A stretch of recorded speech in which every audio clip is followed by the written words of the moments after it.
Sergio Perez will remain at Red Bull after there was a huge period of uncertainty around him retaining his drive with the team for the rest of the season. After the Belgian Grand Prix and without waiting for the end of the summer break, Red Bull have decided to put an end to the rumours and have announced that they are going to keep Sergio Perez at the team, determining that it made more sense to keep him than bringing in another driver for half a season. But the question is, did they make the right decision? Ultimately, we won't find out until the end of the year when the Constructors' Championship is final. But in the meantime, I've taken it upon myself to put together some Sergio Perez stats, and they call into question why Red Bull decided to retain the Mexican driver. Let's get into it. This is the percentage split for team points between drivers of the same team for the top 5 teams. It seemed logical to only do the top 5 teams, but before we do that, there are some outliers in the midfield teams. Albon has 100% of his team's points, but that's only 4 points in total, so it's a little bit of an unfair stat. Hulkenberg, on the other hand, has 82% of Haas's points, with 22 points to 5 points for Magnussen, but neither teams are big scorers. Going into the top 5, we have Red Bull, Aston Martin, Mercedes, McLaren, and Ferrari, the teams that would be likely challenging for the Constructors' title in a normal season. Not so much Aston Martin this season, but what do these stats show? Well, Verstappen has 67% of the Red Bull points in the Constructors this year. That won't be a shock to anyone, really. Perez only has 33% of the team's total, 277 points to 131. The only other team that has a similar stat to what's going on at Red Bull is Aston Martin. Alonso has 67% of Aston Martin's points, but Aston only have 73 points in total, so the sample size is a lot smaller.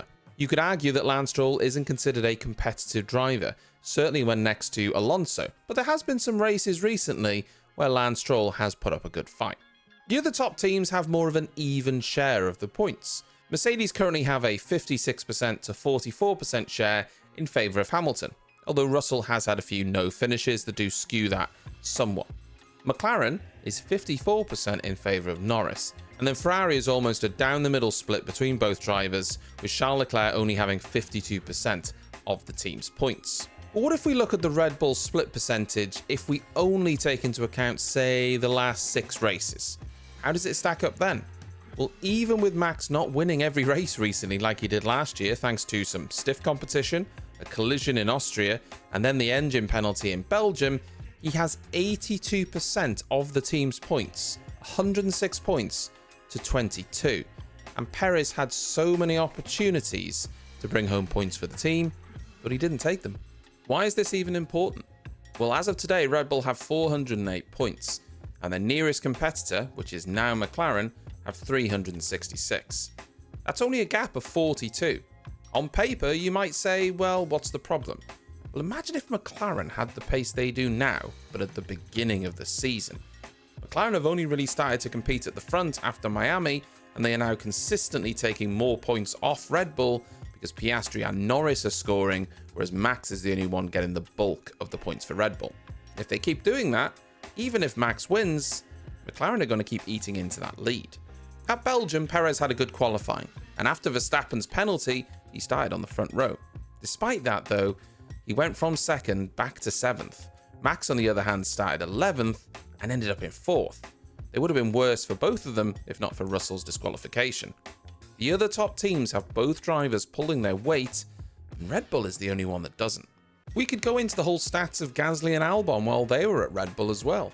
Pierre Gasly only lasted half a season after being replaced before the Belgian Grand Prix in 2019. At that point, Gasly had 63 points to Max Verstappen's 181. That means Verstappen actually had 72% of the team's points, a slightly better rating than Perez has had over the past 6 races.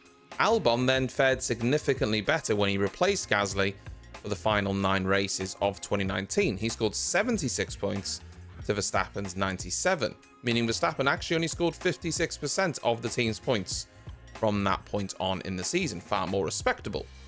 For reference though, in Albon's first season with the team in 2020, he only had 32% of the team's points to Verstappen's 67. This was his one and only season at Red Bull. So why stick with Perez? Could it be they just felt there was no better option? Well, maybe.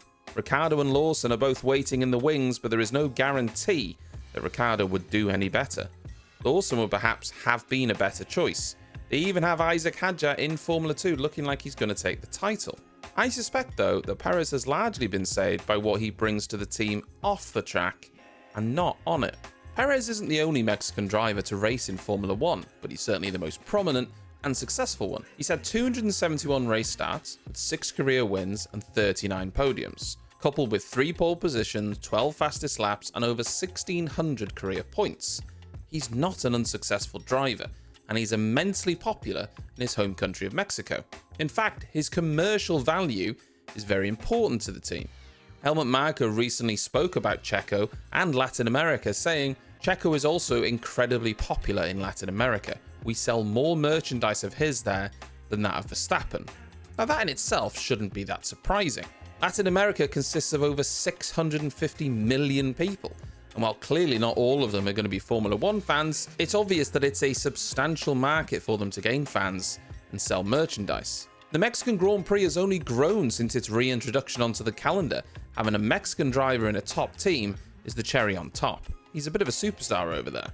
Not only that, but Perez has plenty of personal backing as well, including Mobile, Telcel, Claro, Nescafe, Kit Kat, and Disney. Some odd ones in there. When you couple that with the fact that it's rumoured that cancelling Checo's contract could have cost the team around $5 million, in a cost cap era, it might just not have been worth it when you can't be sure the replacement will be any better. I do wonder if there was a consideration though that they didn't want to head to Mexico, having sacked their Mexican driver. We are headed there later in the season. If you believe the rumours, it was Sergio Perez's Mexican financier and generous sponsor, Carlos Slim, who directly intervened on behalf of him. Supposedly, the decision had been made to replace Perez, but for whatever reason, and that reason clearly being money, that decision changed. I suppose we also have to at least mention damages. Perez has had a bit of a habit of crashing the car, and while some of those incidents you might not put solely on his shoulders, looking at you, Monaco, there are plenty of qualifying crashes and mistakes during the races that he's made. And they're not only costly for results, but they're a huge issue for the team's balance sheet. While these numbers can't be substantiated in any way, so do take them with a pinch of salt, it's claimed that the damage sustained by Perez this year alone has cost the team well over €4 million. It could even be more than that. And that's a lot when you consider how strict the cost cap is, and it could impact future upgrades. Despite this, Horner announced to the team Checo was staying after Monday's decision. He said, "Checo remains a Red Bull Racing driver despite recent speculation, and we look forward to seeing him perform at tracks he has previously excelled at after the summer break." Let's hope Checo can turn it around and that the team won't regret their decision.